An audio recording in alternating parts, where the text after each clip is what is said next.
ప్రకాశం జిల్లాలో చిరుధాన్యాల వినియోగం పెరగాలని డిఆర్డీఏ పీడీ నారాయణ అన్నారు. చిరుధాన్యాల తయారీ వ్యాపారం నిమిత్తం మహిళా ఎంటర్ప్రెన్యూర్స్పై ఒంగోలులో 3 రోజులుగా నిర్వహిస్తున్న శిక్షణ తరగతులు ముగిశాయి. రాగి, జొన్న, సజ్జ, కొర్ర, సామలు తదితర తృణధాన్యాలతో చేసిన ఆహారం వలన ప్రతి ఒక్కరి ఆరోగ్యానికి ఎంతో మేలు జరుగుతుందని అన్నారు.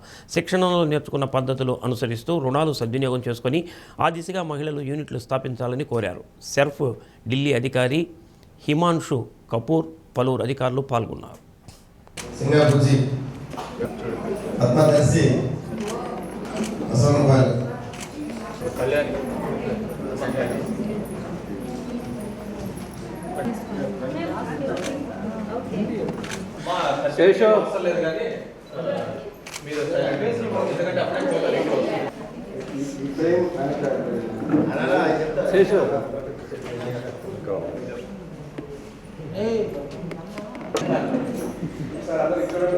హ్యాపీగా వెళ్తారంటే యాజ్ ఇట్ ఈస్ గా టీమ్ మెంబర్స్ ఆల్ సపోర్ట్ ఉన్నారు సార్.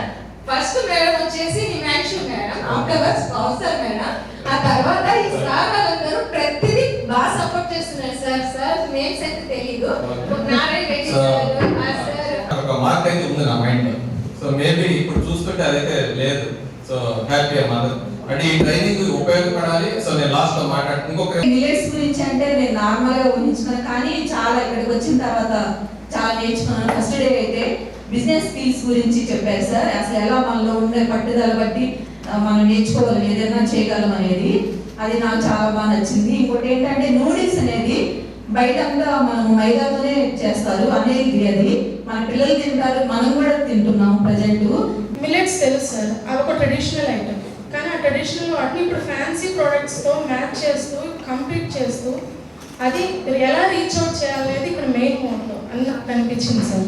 సో మేడం ఏంటంటే ఈ ట్రెడిషనల్ వాటిని ఫ్యాన్సీగా మార్చి హెల్తీగా పిల్లల్ని కానీ పెద్దవాళ్ళని కానీ ప్రతి ఒక్కరిని అట్రాక్ట్ చేస్తూ ఒక హెల్తీ ఫుడ్ రీచ్ అవటం వల్ల ఒక మోటోతో మీరు ఇవన్నీ అందించారు సార్. బిజినెస్ ఎక్స్ప్రెషన్ చేసుకుంటారు. ఇప్పటి వరకు స్టార్ట్ చేయకపోతే వాళ్ళు ఖచ్చితంగా స్టార్ట్ చేస్తారు. ఆల్రెడీ బిజినెస్ లో ఉన్న వాళ్ళు ఎవరైతే ఉన్నారో వాళ్ళకి extra support, financial, so marketing support ఏదైతే ఉందో అది ఖచ్చితంగా మన దగ్గర నుంచి, అంటే మన దగ్గర నుంచి మీన్స్ సెల్ఫ్ సపోర్ట్ మీకు ఖచ్చితంగా ఉంటుంది. ఫ్యూచర్ లో కూడా ఎవరైతే ఇక్కడ ట్రైనింగ్ తీసుకున్నారో వాళ్ళందరికీ ఫైనాన్షియల్ కానీ, సో మార్కెటింగ్ పరంగా కానీ, సో మోరల్ సపోర్ట్ కూడా ఏదైతే కావాలో సో మీ ఏపీఎంస్ అదేవిధంగా డిపిఎం అందుబాటులో ఉంటారు. మీకు ఎనీ సపోర్ట్ కావాలంటే ఖచ్చితంగా మమ్మల్ని అప్రోచ్ అవ్వండి. సో మేజర్గా మనం చేస్తున్న యాక్టివిటీ ఫైనాన్షియల్ సపోర్ట్ కాబట్టి బిజినెస్ సో ఐడియాలజీ ఎంత మేజర్ రోల్ ప్లే చేస్తుందో సేమ్ ఫైనాన్షియల్ కూడా అదే రోల్ ప్లే చేస్తుంది. ఫైనాన్షియల్ సపోర్ట్ కావాలి.